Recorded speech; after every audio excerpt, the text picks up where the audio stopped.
નમસ્કાર, આપ જોઈ રહ્યા છો સ્પાર્ક ટુડે ન્યૂઝ.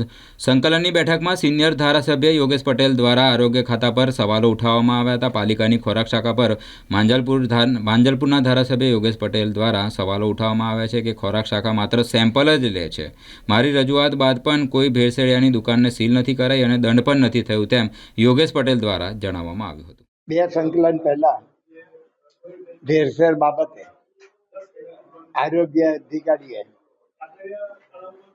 એવું જણાવેલું કે જે દુકાનમાં ભેળસેળ થતો હશે એને અમે સીલ મારીશું. આજે મેં એક પ્રશ્ન કરેલો, કેટલાને સીલ કર્યા, કેટલાને દંડ કર્યા, એનો કોઈ બી જવાબ આપી શક્યા નથી. જેટલી જગ્યાએ ભેળસેળ માટે જાય છે ખાલી સેમ્પલ જ લેવામાં આવે છે. અન્ય શહેરોમાં દંડ બી થાય છે અને કડક પગલાં પણ લેવામાં આવે. આજે કમિશનરશ્રીએ ખાસ જણાવ્યું છે કે આરોગ્ય અધિકારી સાથે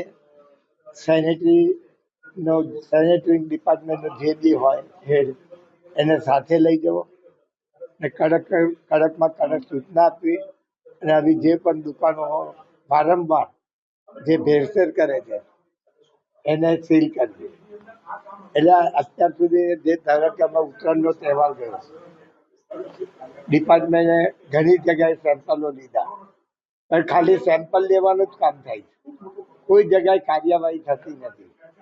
એટલે કમિશનરશ્રીએ 5 જણની ટીમ બનાવી છે અને કડકમાં કડક પગલાં લેવા માટે આ વખતે દેખી જતી.